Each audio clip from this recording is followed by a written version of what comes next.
Sir Tiddy here yet again, and we are with Barry Loves Boobs. Barry Loves Boobs himself. Quite the combination we have here. Two fellow breast lovers side by side. So normally I start a lot of my interviews off with the question titties or ass, but I feel like for you it's straightforward. Yeah. Yeah. So what would be your answer? Yeah. I mean, the real deal answer is that, obviously I love ass. But not obviously. I obviously love titties, but I love ass as well. However, the kind of titties and the way I like titties, the one that I don't. It's rare. I don't see them a lot. You know what I mean? So for that reason, I gravitate more towards titties because they're so rare to find. Nice, beautiful, full breast. You know what I mean? So, titties, for sure. Sure. Yeah. So you think that? So would you say that you think breasts go a little bit more unappreciated in comparison? Oh yeah, for sure. Yep. Right now, it's ass everywhere. It's popular. It's trending. Mm-hmm. BBLs is trending. Mm-hmm. But I do believe that things will kind of just level out. I don't know about level out, but right now it's crazy, right? Yeah. I mean, it's cycles, right? Like things will come back. There was a time in the '80s where it was more boob focused. You know what I mean? Yeah. So, I think it's just a matter of time. There's a lot of things that go into that. Who's hot, influences, da da da. Mm-hmm. Maybe something like I like to feel like what I would like to be a part of that conversation and putting the content out there to inspire and that's for women that are busty and for the busty fans as well. You know what I'm saying? Mm-hmm. Because right now sometimes women that are like extremely busty feel a certain way about it. There's natural body shaming and stuff like that happens, and so but I do believe one day to get better. Yeah. I mean, there's still a love for it. We still have a community of our own for sure. So I mean, it's still there. It's just it can be bigger than what it is. It can be bigger than what it is. For sure. So but that's what we're here for. We're here for this culture to promote this growth. So ambassadors. Yeah, for sure. So let's see here. So when did you know that boobs were your thing? When did you realize that you were more of a breast person than an ass person? When was it just like? That's a good question, man. I mean, really, like, probably like fifth grade. Mm-hmm. I noticed some of the females that were developing when I was in 5th or 6th grade. I was like, damn, that's what was on my radar. But ass obviously was too. Still is, obviously, but it's like, 5th or 6th grade is when it was on my radar. It was on my radar, right? For sure. And then I would say high school, like, I remember like, probably my senior year for sure. It was definitely like, I was experiencing, big titties, you know what I'm saying? And so it was like, all right, cool. Yeah. For sure. Now, you've done some work in the space in here. You shot with some models and things. Do you have some who are some of your favorites you may have shot with, or even some of your favorites that you may not even have shot with, but you just respect their work? Give me both of those answers for me. If you could.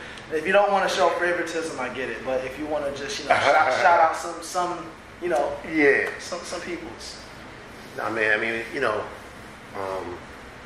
obviously I know a lot of the creators out there, from porn stars, adult film stars, to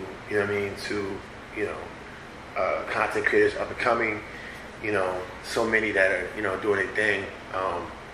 Big Tit, which is great. I love. Let's go to porn stars, right? Roxy Red's still doing her thing, holding it down. Mm-hmm. You know what I mean? Maserati's holding it. I shout out Roxy as well. Mm-hmm. Totally fun. Breast Worship 101. Maserati, Triple X, still legendary, holding it down. The legend herself. You know what I mean? As far as the regular creators, like only Rhonda's up, killing that. Rhonda, you know what I mean? Man, anytime I talk breasts with somebody, someone brings up Rhonda, and it's just she's doing the damn thing for sure. Yeah, for sure. And then obviously, Desiree Baby's great. Mm-hmm. I love Tiziana, Ebony Moore, Bria Monet. shouts out Peyton Thomas, where she's, Peyton's great. Peyton's great. Yeah. It's a long list though, man. It's a long list. I don't want to say any favorites, and there's just people I'm shouting out. People you respect and work with and stuff like that. Yeah, for sure. Absolutely. Golden Aphrodite, Hold It Down. She works hard, does her thing. So for sure, yeah. No, I love all these creators too. So, and I see that, we're both minority men here, both black men, and I see that you are kind of, shouting out a bit more, women of color as well. So, it's good to, have a bit of diversity in that regard. So it's good to kind of, because especially in the breast worship space, or if you love big boobs, it's usually not in the ebony space. It's more, it's weird because ebony, you're looking for booty usually. So, right. It is good to have that, that dynamic of, having more inclusion. So it is good to see that you and you do that on your part. So try to, bro. Yeah. So I respect that too. So Barry, what can we expect more from you as you proceed? What is, because I know you host a lot of events and you do shoots and stuff like that too. So what can we expect more from you and what you're going to do for the community going forward? The community, the blue community now. I think there's more, from there's two things, content and events that I really want to do more of. You know what I mean? It's always a work in progress with the events. Mm-hmm. And so from the content perspective, I want to start, not going to let the cat all the way out the bag, but I'm just going to up the ante with the content, more content, more collabs, and, we'll have a different spin on the content too. I want some, the Gonzo reality, real life Miami stuff. So I have a ton of original content ideas that I want to bring, to light, and I just can't wait to do that. I've kind of been off because I had surgery and rehab and had a cast on. I guess now I'm kind of getting back out there a little bit, but at the end of the day, I want to kind of go to the studio side, near the end of the year. You know what I mean? So that's a focus. And then from the event side, man, let's do, Booth Fest swim party, make that happen this summer.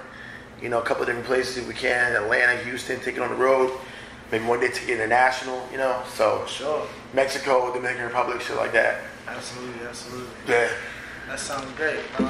So as we are pleased and ready for your future, I want to talk about your past a little bit. In regards to, just the space, how long have you been doing stuff as Barry Loves Boobs? When was the, creation of Barry Loves Boobs?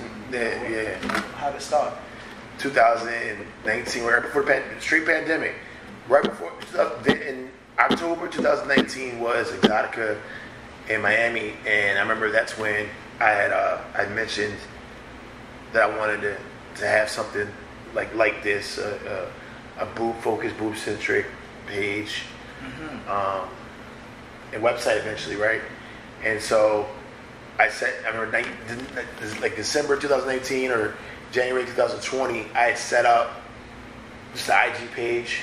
So I kind of followed more models on there. I didn't want to follow everybody on my personal page. So, so I set up Barry Loves. I came up with Barry Loves Boobs. I just randomly, picked it out and picked the logo and was like, all right, let's go. So that was 2020.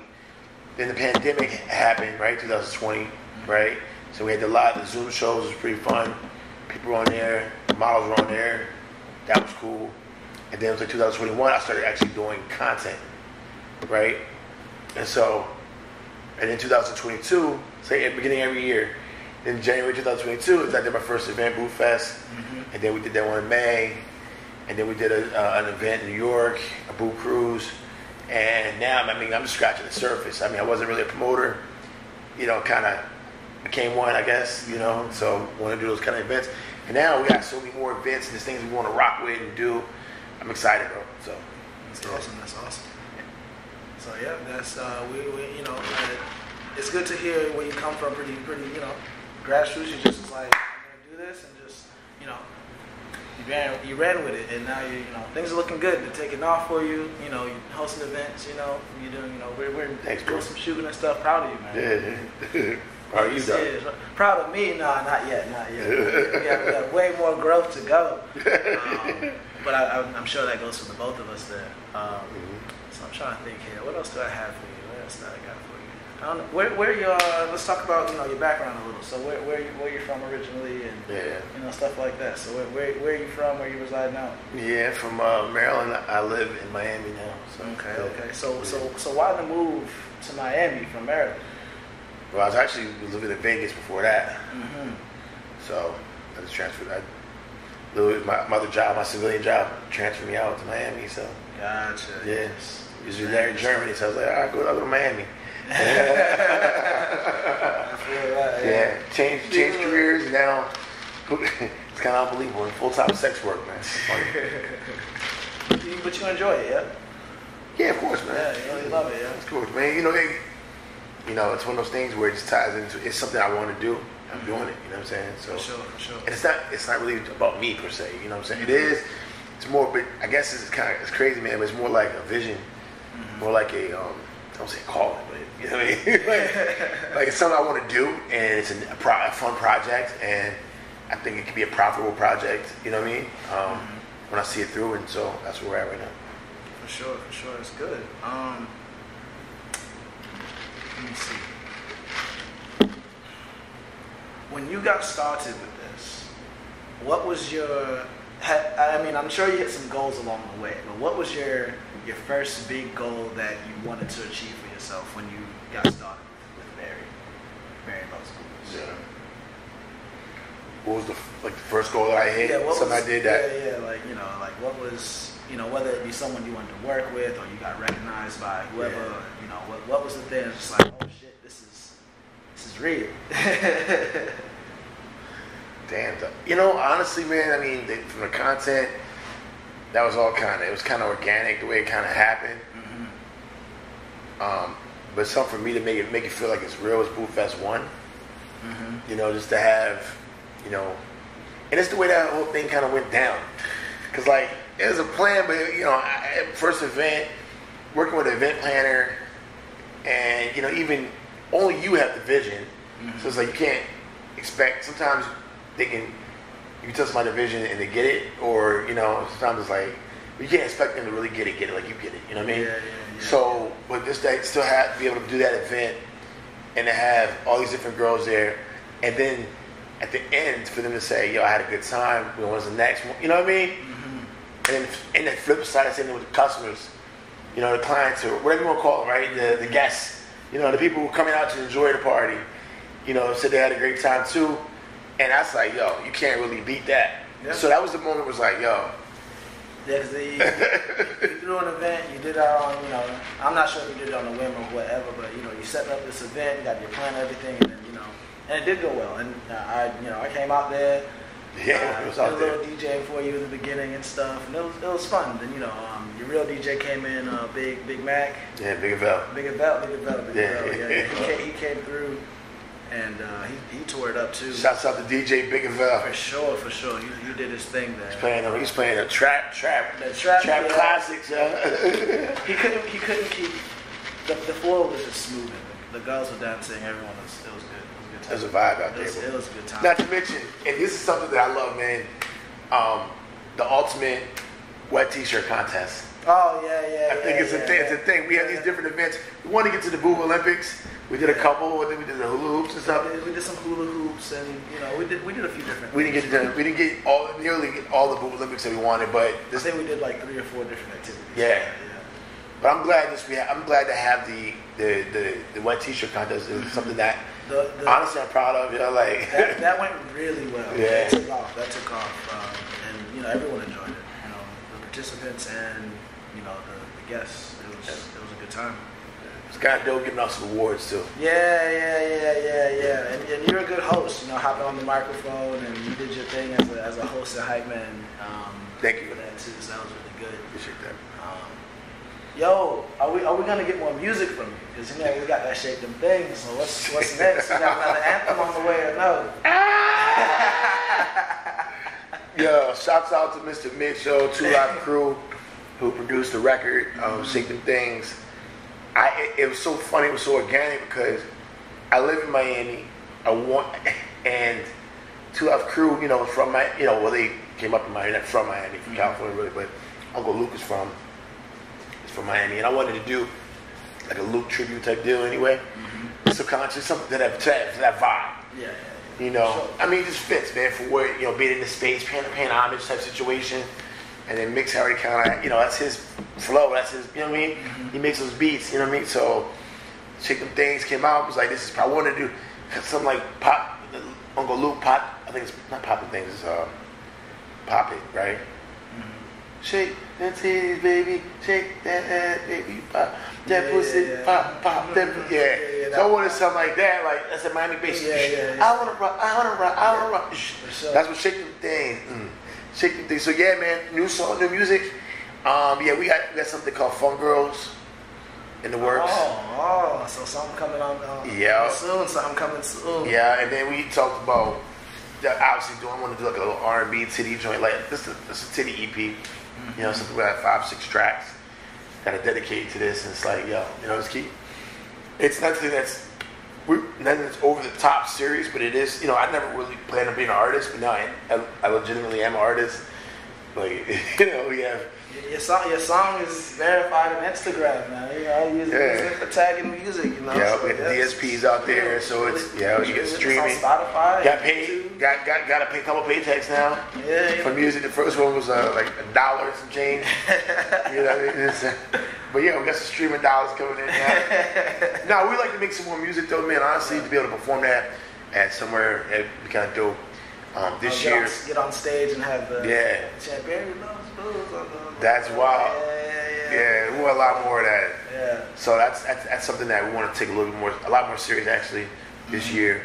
Is the music piece, you know, and then incorporating that within the events as well kind of makes sense. Sure, you can play it at your events and stuff. That's it. That's the game plan. Yeah. It comes full circle. Exactly. It's full circle.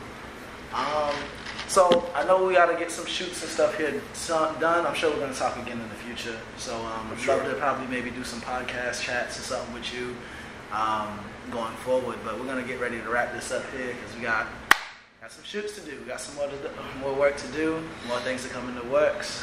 More boobs to get played with. More boobs to get played with. More boobs to get worshipped. More boobs to be loved. Good stuff. Barry, thank you so much for your time. My pleasure, man. Appreciate you, man. Thank you, man. Absolutely. You're doing your thing, dog. Absolutely. Let's go play with some titties, yo. Yes, sir.